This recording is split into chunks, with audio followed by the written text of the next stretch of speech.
So now we have a few questions that a few citizens have submitted. So we will go off with the first one. The first one coming from Diane. She says, what is your point of view on the water catastrophe in August 2021? And how can this issue be prevented in the future? Thank you, Diane.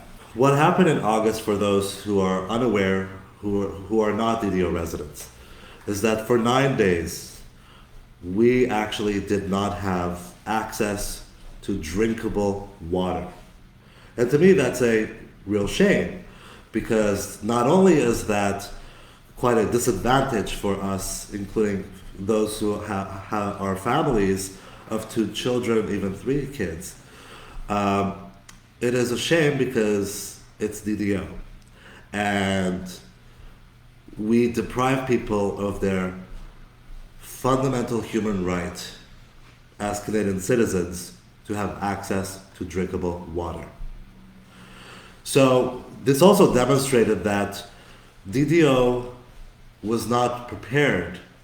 And it's very possible there are events outside of our control where, for instance, with natural disasters, where we do not have a plan of action in place in order to preempt or act on it. However, these types of debacles have happened in the past, right? So we should have had a plan of action in place, and I'm really looking forward to implementing and creating a modified version with the rest of the city councilors and the mayor in my next mandate. The other thing that it illustrated to us is the lack of independence in handling fixing the water pipes. And what I mean by that is that we are a city under the Quebec government. So the usual way is that we often wait for the Quebec government to help in, and rightfully so. But I think we should start taking matters in our own hands, since the problems are not getting fixed quick enough. And what do I mean by that? Well, for instance, let's just pretend we have a hole in our ceiling, and Weather Network is telling us in 2 days there is 95% likelihood of heavy thunder showers and a possible flood.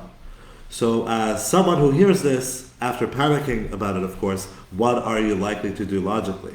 Well, you try as much as possible and as quickly as possible to cover that hole in the ceiling to prevent any water from coming in during those thunder showers, okay? And that is the logic that needs to be applied, and I will apply that as your city councilor. And by that I mean, I will make sure that we try to handle the cracks in our pipes now and fix them rather than later. Because if we do not fix this problem right now, what is going to happen is a bigger catastrophe, much more expensive repair costs, and possibly lives in danger. And I'd rather avoid that, which is frankly a duty of any public servant and should be a priority, lives at stake.